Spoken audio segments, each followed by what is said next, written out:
Are there things that you wish you had done or learned or thought about when you were a student that would have set the stage for making things easier now?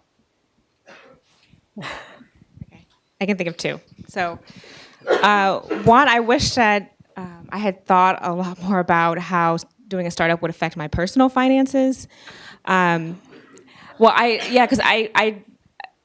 my family lives in Texas. So I don't have any family in the area, and I accrued a little bit of debt while I was in graduate school.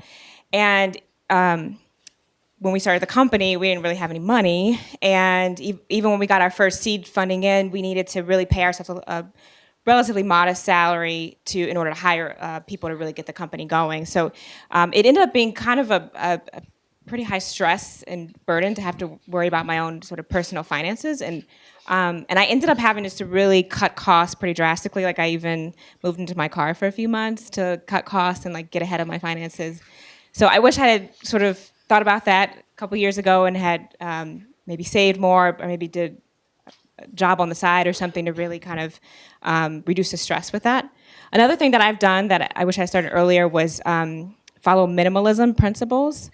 So I have minimized the stuff that I have. Anything that doesn't bring any value to my life or has a functional purpose, I try to get rid of it. I've also done and I feel this is kind of cliche in the Valley, but the sort of work uniform where I have 14 of the same black shirts and I wear jeans to the same outfit to work every day, so I don't have to think about what I'm going to wear when I go into work. I've also just tried to minimalize sort of the number of goals that I ascribe to in any given week or any given day, and even to like minimize my thoughts. Like when I'm in transit somewhere, instead of having these random kind of dialogues going in my head, I try to just focus on breathing and really appreciate the outdoors and the sights around me. And it has been huge in terms of reducing stress and increasing happiness.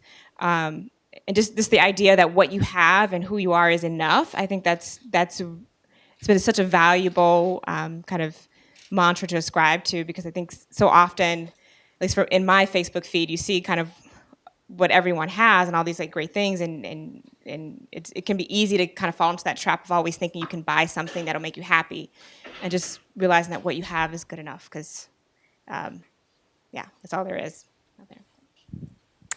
Great. Yeah, I think when I graduated from Stanford, I went into a startup, and that was, then the whole dot-com boom sort of happened. And then I went to a couple of mid-sized companies, and then a very large publicly traded company, and then now it's all come full circle back into startup again. And I think through that path, one thing that I wish had been more front of mind is think about entrepreneurism in a broad sense. So I don't think entrepreneurship is just to be found in startups.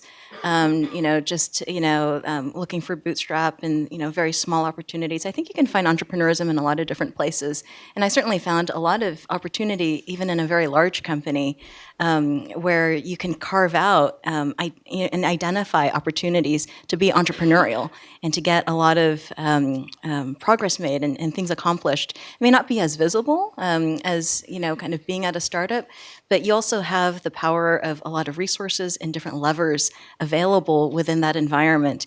And I think that finding entrepreneurial opportunities, even within larger organizations, is something that is very valuable to large companies. And so I would, going back, I would think about the term entrepreneurism in a much broader way.